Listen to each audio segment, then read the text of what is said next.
Hi guys, welcome back to my channel. Friends, ನಾನಿದು ದೀಪಾವಳಿ ಹಬ್ಬದ್ದು first ದಿನ ಅದು ಲಕ್ಷ್ಮೀ ಪೂಜೆ ಮಾಡ್ತೀವಲ್ಲ ಆವಾಗ ಮಾಡಿದ್ದು ವ್ಲಾಗ್ ಇದು. ಸೊ ಹಾಕಬೇಕು ಅಂದ್ಕೊಂಡೆ, ಬಟ್ ಹಾಕೋಕ್ಕಾಗಿಲ್ಲ. ಸೊ ಇವಾಗ ಹಾಕ್ತಾಯಿದ್ದೀನಿ. ಆ್ಯಂಡ್ ಪೂಜೆಗೆಲ್ಲ ಎದ್ದು ರೆಡಿ ಮಾಡ್ಕೊತಾ ಇದೆ. ಇವಾಗ ಏನಾಯಿತು ಅಂದರೆ ಡಬಲ್ ಧಮಾಕ ಆ ಥರ ಆಗೋಯಿತು. ಏನು ಅಂದರೆ ನಾವು ಆಯುಧ ಪೂಜೆ ಎಲ್ಲ ಮಾಡಿರಲಿಲ್ಲ ದಸರಾ ಟೈಮಲ್ಲಿ, ಯಾಕಂದರೆ ಪೂಜೆ ಮಾಡೋಂಗಿರಲಿಲ್ಲ. ಅದಕ್ಕೆ ಸೊ ಮಾಡಲಿಲ್ಲ. ಅದಕ್ಕೆ ಇವಾಗ ಎರಡೂ ಸೇರಿಸಿ ಗಾಡಿ ಪೂಜೆ, ಮನೆ ಪೂಜೆ ಎಲ್ಲ ಮಾಡಿಬಿಡೋಣ ಅಂದ್ಬಿಟ್ಟು ಮನೆ ಫುಲ್ಲು ಬೆಳಗ್ಗೆ ಎದ್ದು ಕ್ಲೀನ್ ಮಾಡ್ಕೊಂಡು ಎಲ್ಲನೂ ರೆಡಿ ಮಾಡಿ ಇವಾಗ ಪೂಜೆ ಮಾಡ್ತಾಯಿದ್ದೀನಿ. TV, fridge, washing machine, tripod, laptop, ಆಮೇಲೆ ಮೊಬೈಲು, ಬೀರು ಎಲ್ಲನೂ ಅಷ್ಟೇ ಇವಾಗ ಪೂಜೆ ಮಾಡ್ತಾಯಿದ್ದೀನಿ. ಮೇನಾಗಿ ಸ್ಟವ್ ಕೂಡ ನಾನು ಪ್ರತಿ ಹಬ್ಬಕ್ಕೂ ನಾನು ಸ್ಟವ್ ಕ್ಲೀನ್ ಮಾಡಿ ಪೂಜೆ ಮಾಡೇ ಹಬ್ಬ ಮಾಡೋದು. ಯಾವುದೇ ಹಬ್ಬ ಬರಲಿ ಫಸ್ಟು ಸ್ಟವ್ ಪೂಜೆ ಆಗಬೇಕು, ಆಮೇಲೆ ಎಲ್ಲ. ಸೊ ಆಮೇಲೆ ಹಂಗೆ ಎಲ್ಲ ಫುಲ್ಲು ಪೂಜೆ ಆಯಿತು. ಏನು ನಾನು ಒಬ್ಬಳೇ ಮಾಡ್ತಾಯಿದ್ದೀನಿ ಅಂತಂದು, ಯಾಕಂದರೆ ಯಾರೂ ಇಲ್ಲ. ಹಸ್ಬೆಂಡು ಗಾಡಿ ಎಲ್ಲ ರೆಡಿ ಮಾಡಿಸ್ಕೊಂಬರಕ್ಕೆ ಹೋಗಿದ್ದಾರೆ. ಅವರಿಗೆ ತುಂಬ ಲೇಟ್ ಆಗ್ತಾಯಿದೆ, ನೀವು ಪೂಜೆ ಮಾಡಿಬಿಡು ಅಂತ ಹೇಳಿದ್ರು. ಸೊ ಅದಕ್ಕೆ ಪೂಜೆ ಮಾಡ್ಕೊತಾ ಇದ್ದೀನಿ. ಮಗನೂ ಇಲ್ಲ, ಮಗ ಎಸ್ಕೇಪ್ ಆಗಿಬಿಟ್ಟಿದ್ದಾನೆ ನಮ್ಮ ಅಣ್ಣ ಮನೆಗೆ. ಪಟಾಕಿ ಹೊಡಿಬೇಕು ಅಂತ ಅಲ್ಲಿ ಹೋಗ್ಬಿಟ್ಟಿದ್ದಾನೆ. ನನ್ನ ತಂಗಿ, ಅಣ್ಣ, ನಮ್ಮಮ್ಮ ಬೇರೆ ಇರ್ತಾರಲ್ಲ, ಅವ್ನಿಗೆ ಅಲ್ಲಿ ನಮ್ಮಮ್ಮ ಹತ್ರ ಆಟ ಆಡೋಕ್ಕೆ ಜಾಸ್ತಿ ಇಷ್ಟ. ಸೊ ಅದಕ್ಕೆ ಅಲ್ಲಿ ಹೋಗ್ಬಿಟ್ಟಿದ್ದಾನೆ. ಸರಿ ಅಂದ್ಬಿಟ್ಟು ನಾನೇ ಪೂಜೆ ಮಾಡ್ಕೊತಾ ಇದ್ದೀನಿ. ನಾನು ಪೂಜೆ ಮಾಡಿದ್ದು ತೀರಾ ಲೇಟ್ ಆಯಿತು. 1:30 ಆಗಿಬಿಟ್ಟಿತ್ತು. ಯಾಕಂದರೆ ಹಸ್ಬೆಂಡ್ ತುಂಬ ಲೇಟ್ ಆಗ್ತಾಯಿತ್ತು. ಅವರು ಗಾಡಿ ಎಲ್ಲ ತೊಳ್ಸ್ಕೊಂಬರೋಕ್ಕೆಲ್ಲ ಹೋಗಿದ್ರು, ಕಾರು ಗಾಡಿ ಎಲ್ಲ. ಸೊ ಅದಕ್ಕೆ ಲೇಟ್ ಆಗ್ತಾಯಿದೆ, ನೀನು ಪೂಜೆ ಮಾಡಿಬಿಡು, ಬಂದ ತಕ್ಷಣ ಗಾಡಿ ಪೂಜೆಗೆ ಹೋಗೋಣ, ಗಾಡಿ ಪೂಜೆ ಮಾಡೋಕ್ಕೆ ಹೋಗೋಣ ಅಂತಂದರು. ಸರಿ, ಅದಕ್ಕೆ ಪೂಜೆ ಮಾಡಿಕೊಂಡು ಸ್ವೀಟ್ಸು ಮಾಡೋಕ್ಕೆ ಟೈಮ್ ಸಿಕ್ಕಿಲ್ಲ ನನಗೆ. ಅದಕ್ಕೆ ಈ ಸತಿ ನಾವು ಮಹಾಲಕ್ಷ್ಮಿನೇ ಜಾಸ್ತಿ ತೊಗೊಳ್ಳೋದು, ಇಷ್ಟ ಆಗುತ್ತೆ. ಸೊ ಅಲ್ಲಿ ಒಂದು 1/4 kg ಅಷ್ಟು ತೊಗೊಂಡು ಆಮೇಲೆ ಕಾರನ್ನ ಪೂಜೆ ಮಾಡೋಕ್ಕೆ ಬಂದ್ವಿ. ಕಾರು ಗಾಡಿ ಒಂದೇ ಕಡೆ ಪೂಜೆ ಮಾಡೋಣ ಅಂತ. ಯಾಕಂದರೆ ನಾವು ಕಾರ್ನ ಒಂದು ಶೆಡ್ಡಲ್ಲಿ ನಿಲ್ಲಿಸಿದ್ದೀವಿ ಸದ್ಯಕ್ಕೆ. ಯಾಕಂದರೆ ನಮಗೆ ಪಾರ್ಕಿಂಗ್ ಅವೈಲೇಬಲ್ ಇಲ್ಲ ನಮ್ಮ ಮನೆ ಹತ್ರ, ತುಂಬ ಚಿಕ್ಕ ರೋಡು. ಅದಕ್ಕೋಸ್ಕರ ಇಲ್ಲಿ ಶೆಡ್ಡಲ್ಲಿ ನಿಲ್ಲಿಸ್ಕೊಂಡಿದ್ದೀವಿ ಇವಾಗ. ಟೈಮ್ ಬಿ ಹಿಂಗೆ ಬೇರೆ ಕಡೆ ನೋಡಬೇಕು, ಅಪಾರ್ಟ್ಮೆಂಟ್ ಆ ಕಡೆ ಎಲ್ಲ ನಿಲ್ಲಿಸ್ಕೊಳ್ಳೋಕ್ಕೆ, ರೆಂಟ್ಗೇನೆ ಅದನ್ನು. ಸೊ ಸದ್ಯಕ್ಕೆ ಇಲ್ಲೇ ಇರಲಿ ಅಂದ್ಬಿಟ್ಟು ಇಲ್ಲೇ ತೋರಿಸ್ತಾ ಇದ್ದೀನಿ. ಶೆಡ್ ಥರ ಇದೆ ಇದು. ಓಕೆ, ಇಲ್ಲೇ ಸಾಕು ಅಂದ್ಬಿಟ್ಟು ಗಾಡಿನೂ ಕಾರು ಇಲ್ಲೇ ಪೂಜೆ ಮಾಡ್ಕೊತಾ ಇದ್ದೀವಿ. ಏನು ಮಾಡೋಕ್ಕಾಗ್ದಿಲ್ಲ, ಪಾರ್ಕಿಂಗ್ ಪ್ರಾಬ್ಲಮ್ ಬ್ಯಾಂಗ್ಳೂರಲ್ಲಿ ತುಂಬ ಇದೆ. ಏನು ಮಾಡೋಕ್ಕಾಗಲ್ಲ.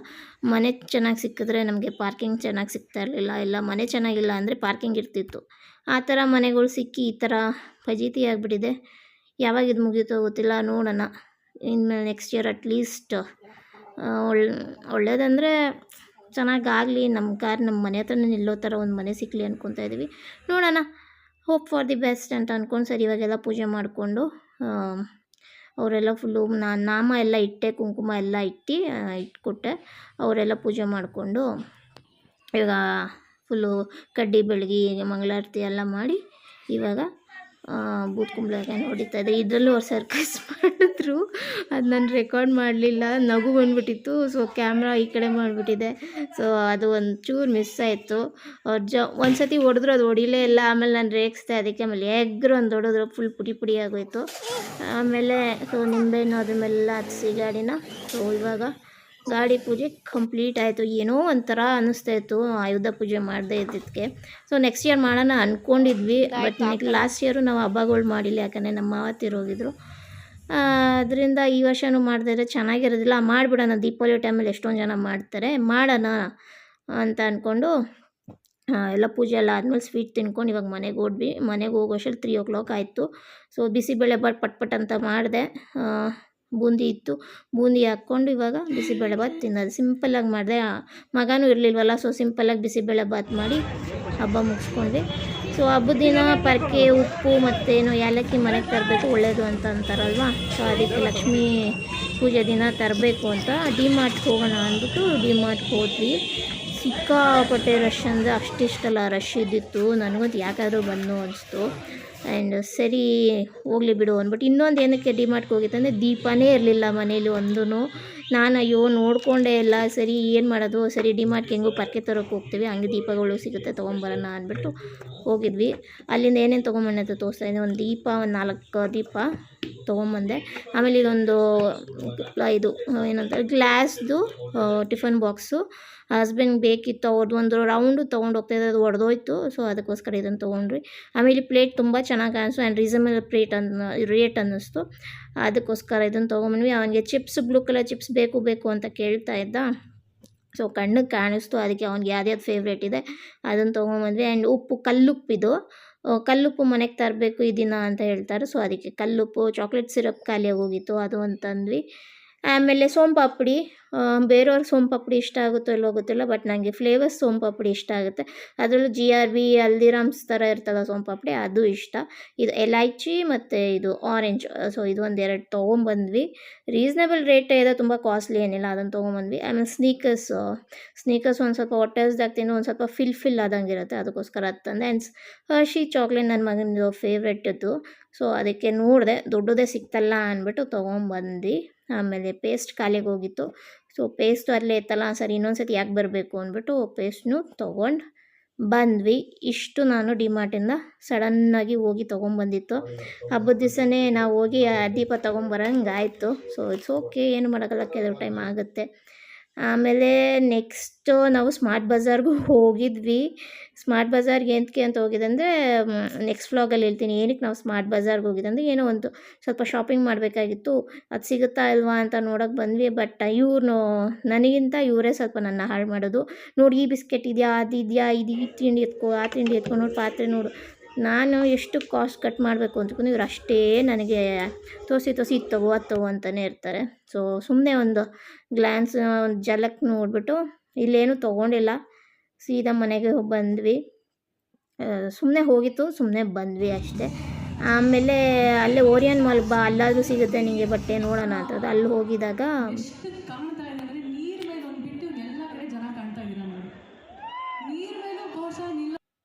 ಅಲ್ಲಿ ಹೋಗಿದಾಗ ಒಂದು ನೈಟ್ ನಡೆಸ್ತಾರೋ ರಾಜ್ಯೋತ್ಸವದಿದ್ದು, ಸೊ ಅದನ್ನು ನೋಡಿಕೊಂಡು ಆಮೇಲೆ ಕೇಕ್ ಆರ್ಡ್ರ್ ಮಾಡಬೇಕಾಗಿತ್ತು. ಏನಕ್ಕೆ ಕೇಕ್ ಆರ್ಡ್ರ್ ಅಂತ ನಾನು ನೆಕ್ಸ್ಟ್ ವ್ಲಾಗಲ್ಲಿ ಹೇಳ್ತೀನಿ.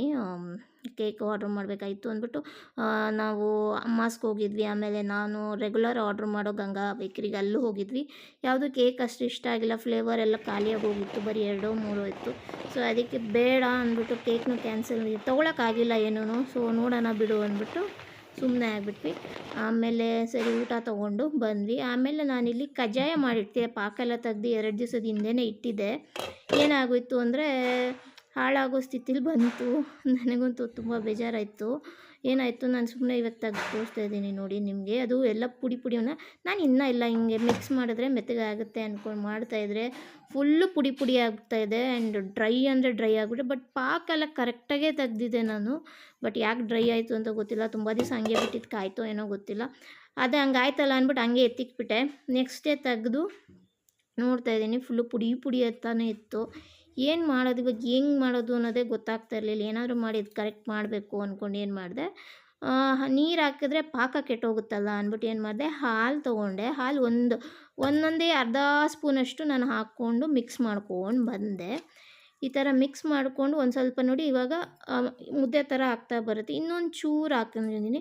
ಟೋಟಲ್ ನಾನಿಲ್ಲಿ 2.5 ಟೇಬಲ್ ಸ್ಪೂನಷ್ಟು ಹಾಲು ಮಾತ್ರ ಯೂಸ್ ಮಾಡ್ಕೊಂಡಿದ್ದೀನಿ. ಅದನ್ನ ಹಾಕಿ ಮಿಕ್ಸ್ ಮಾಡಿಕೊಂಡು ಅದು ಚೆನ್ನಾಗಿ ಉಂಡೆ ಥರ ಆಗಬೇಕು ನೋಡಿ, ಈ ಥರ ನೋಡಿ. ಇವಾಗ ಸರಿ ಹೋಯ್ತು.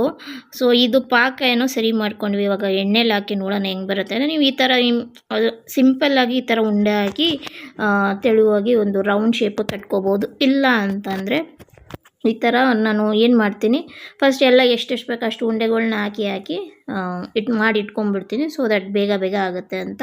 ಸೊ ನಾನಿಲ್ಲಿ ಒಂದು 12 ಆಗಿದೆ. ಸೊ 12 ಒಂದು ಅರ್ಧ kg ಅಕ್ಕಿಲಿ 12 ಅಷ್ಟ ಆಗಿದೆ. ಸೊ ಇವಾಗಿನ ಉಂಡೆ ಮಾಡಿಕೊಂಡು ಸ್ವಲ್ಪ ಎಣ್ಣೆ ಹಚ್ಕೊಂಡು ನಾನು ಇವಾಗಿನ ತಟ್ಕೊತಾ ಇದ್ದೀನಿ. ಈ ಥರ ರೌಂಡ್ ಶೇಪ್ನ ತಟ್ಕೊಂಬಿಟ್ಟು ಯಾವುದಾದ್ರೂ ಒಂದು ಮುಚ್ಚಳ ಸಹಾಯದಿಂದ ನೀವು ಇದನ್ನು ಕಟ್ ಮಾಡ್ಕೊಬೋದು. ಆವಾಗ ಒಂದೇ ಸೈಜು, ಒಂದೇ ಸರ್ಕಲ್ಲಾಗಿ ನೀಟಾಗಿ ರೌಂಡಾಗಿ ಬರುತ್ತೆ. ಈ ಥರ ನಾನು ಮಾಡ್ಕೊತಾ ಇದ್ದೀನಿ. ಆಮೇಲೆ ಈ ಥರ ತಟ್ಕೊಂಡು ಇವಾಗ ಇದನ್ನು ಮತ್ತೆ ತೆಗೆದು ನಿಮಗೆ ನಾನು ಇಲ್ಲೇನು ಮಾಡ್ತಾಯಿದ್ದೀನಿ, ಮಧ್ಯದಲ್ಲಿ ಒಂಥರ ಸರ್ಕಲ್ ಚಿಕ್ಕದು ತೂತು ಮಾಡಿ ನಾನು ತೂತು ಕಜ್ಜಾಯ ಥರ ಸುಡ್ತಾಯಿದ್ದೀನಿ. ನೀವು ಹಿಂಗೆ ತೂತು ಆಗದಿರೋ ಬೇಕಾದ್ರೂ ನೀವು ಮಾಡ್ಬೋದು. ಇಲ್ಲೂ ಒಂದು ಮಿಸ್ಟೇಕ್ ಮಾಡಿದೆ ನಾನು. ಏನಂದರೆ ನೀವು ಗಮನಿಸ್ತಾ ಇರ್ಬೋದು, ಮೀಡಿಯಮಾಗಿ ಎಣ್ಣೆ ಫ್ರೈ ಆಗಿದೆ ಸಾಕು ಅಷ್ಟೇ ಅಂದ್ಬಿಟ್ಟು ಹಾಕಿಬಿಟ್ಟೆ. ಹಾಕಿದ್ಮೇಲೆ ಏನಾಯಿತು ನೋಡಿ, ತುಂಬ ನಿಧಾನ ಬೇಯ್ತಾಯಿತ್ತು. ಎಷ್ಟೊತ್ತು ಕಾದ್ರೂ ಅದು ಫುಲ್ ಮೇಲೆ ಉಬ್ಬು ಬರಲಿಲ್ಲ ನೋಡಿ, ಈ ಥರ ಪುಡಿ ಪುಡಿ ಆಗೋಯಿತು. ಇದು ಒಂದು ಮಿಸ್ಟೇಕ್ ಯಾವಾಗ ಆಗುತ್ತೆ ಅಂದರೆ ಮೀಡಿಯಮ್ ನೀವು ಎಣ್ಣೆ ಉರಿಲಿ ಹಾಕಿದಾಗ ಈಗ ಹಾಗೇ ಆಗುತ್ತೆ. ಸೊ ನೀವೇನು ಮಾಡಿ, ತುಂಬ ಬಿಸಿ ಎಣ್ಣೆಲ್ಲೂ ಬೇಡ, ಬಿಸಿನೂ ಇರಬಾರ್ದು, ಮೀಡಿಯಮ್ ಇರಬಾರ್ದು, ಸ್ವಲ್ಪ ಬಿಸಿ, ಮೀಡಿಯಮ್ಗಿಂತ ಸ್ವಲ್ಪ ಬಿಸಿ ಇದ್ದಾಗೆ ನೀವು ಕಜ್ಜಾಯ ಬಿಟ್ಕೊಬೇಕಿಲ್ಲ ಅಂದರೆ ಈ ಥರ ಪುಡಿ ಆಗುತ್ತೆ. ನಾನು ಇವಾಗೂ ಅಷ್ಟೇ ಅಯ್ಯೋ ಏನು ಪುಡಿ ಆಗೋಯಿತು ಅಂತ ಅನ್ಕೋತಾ ಇದ್ದೆ. ಆವಾಗ ನಾನು ಏನು ಮಾಡಿದೆ ಅನ್ನೋದು ತಪ್ಪು ಗೊತ್ತಾಯಿತು. ಸೊ ಆವಾಗ ಏನು ಮಾಡಿದೆ, ಇವಾಗ ಸ್ವಲ್ಪ ಮೀಡಿಯಮ್ಗಿಂತ ಸ್ವಲ್ಪ ಬಿಸಿ ಆಯಿತು ಎಣ್ಣೆ. ಆವಾಗ ಬಿಸಿ ಆದಮೇಲೆ ನಾನು ಅದನ್ನು ಹಾಕಿದೆ. ಹಾಕಿದ ತಕ್ಷಣ ಒಂದು 2 ಮಿನಿಟ್ಸಲ್ಲಿ ಅದು ಉಬ್ಕೊಂಡು ಮೇಲೆ ಬರುತ್ತೆ ನೋಡಿ, ನಿಧಾನಕ್ಕೆ ಈ ಥರ ಮೇಲೆ ಬರಬೇಕು. ಇವಾಗ ಅದು ಉಬ್ಕೊಂಡು ಮೇಲೆ ಬಂದಿದ್ದ ತಕ್ಷಣ ಸ್ವಲ್ಪ ಒಂದು 2 ನಿಮಿಷ ಬಿಟ್ಟು ನೀವು ಇದನ್ನು ಉಲ್ಟಾ ಮಾಡ್ಕೊಳ್ಳಿ. ಉಲ್ಟಾ ಮಾಡಿಕೊಂಡು ಫ್ರೈ ಆಗಲಿ. ತುಂಬ ಗೋಲ್ಡನ್ ಕಲರ್ಗೆ ಬೇಯಿಸ್ಕೊಳಕ್ಕೆ ಹೋಗಬೇಡಿ, ಇಷ್ಟು ಬೆಂದರೆ ಸಾಕು. 2 ಸೈಡೂ 2 ನಿಮಿಷ ನೀವು ಇಟ್ಕೊಂಡು ಬೇಯಿಸ್ಕೊಂಡ್ರೆ ಸಾಕು. ನೋಡಿ ಇದನ್ನ ಎತ್ತಿಬಿಟ್ಟು ಇವಾಗ ನಾನು ಇನ್ನೊಂದು ಜಾಲರಿ ತೊಗೊಂಡು ಪ್ರೆಸ್ ಮಾಡಿ ಎಕ್ಸಸ್ ಆಫ್ ಎಣ್ಣೆ ತೆಗೆದ್ಬಿಟ್ಟು ನಾವು ಪಕ್ಕದಲ್ಲಿರೋ ಜಾಲರಿಗೆ ಹಾಕಿಟ್ಕೊಂಡು ಇನ್ನೂ ಎಣ್ಣೆ ಸೋರುತ್ತೆ ಚೆನ್ನಾಗಿ. ನಾವು ಇವಾಗ ಕಜ್ಜಾಯನ ಎತ್ತಿಕೊಬೋದು ನೋಡಿ. ಈ ಥರ ಎಣ್ಣೆನ ಸೋಸಿಬಿಟ್ಟು ನೀವು ಬೇಕಾದರೆ ಇದನ್ನು ಕಜ್ಜಾಯನ ತೊಗೊಬೋದು. ಸೊ ಇಷ್ಟೇ ಕಜ್ಜಾಯ. ನೀಟಾಗಿ ಇದಾದಮೇಲಂತೂ ಕಜ್ಜಾಯ ನೀಟಾಗಿ ಬಂತು. ನಮ್ಗೆ ಇನ್ನೊಂದು ನಾನು ಮಾಡಿ ತೋರಿಸ್ತೀನಿ ನೋಡಿ. ಮೀಡಿಯಮ್ಗಿಂತ ಸ್ವಲ್ಪ ಎಣ್ಣೆ ಕಾದಿರಬೇಕು ಅಷ್ಟೇ, ತುಂಬ ಎಣ್ಣೆ ಕಾದಿರಬಾರ್ದು. ಸೊ ಒಂದೊಂದೇ ಹಾಕಿದ್ರೆ ಬೆಟರ್, ಎರಡು ಹಾಕೋಕ್ಕೆ ಹೋಗಬೇಡಿ.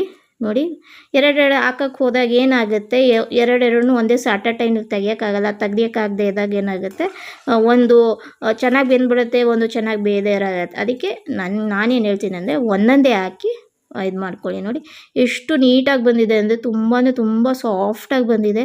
ಮೇಲೆ ಕ್ರಿಸ್ಪಿ ಲೇಯರ್ ಬಂದು ಒಳಗಡೆ ಅಂತೂ ಸಾಫ್ಟಾಗಿ ಬಂದಿದೆ. ನಾನಂತೂ ಅಯ್ಯೋ ಕಜ್ಜಾಯ ಹಾಳಾಯಿತು ಅಂದ್ಕೊಂಡಿದ್ದೆ, ಬಟ್ ಏನೋ ಒಂದು ಐಡಿಯಾ ಮಾಡಿ ಸರಿ ಮಾಡಿದೆ. ಇದು ಲೇಟಾಗಿ ಆಗ್ತಾಯಿದ್ದೀನಿ, ಹಬ್ಬ ಆದಮೇಲೆ ಆಗ್ತಾಯಿದ್ದೀನಿ. ನಿಮಗೆ ಯಾವಾಗಾದ್ರೂ ಯೂಸ್ ಆಗ್ಬೋದು ಅಂದ್ಕೊಂಡಿದ್ದೀನಿ. Take care, bye guys.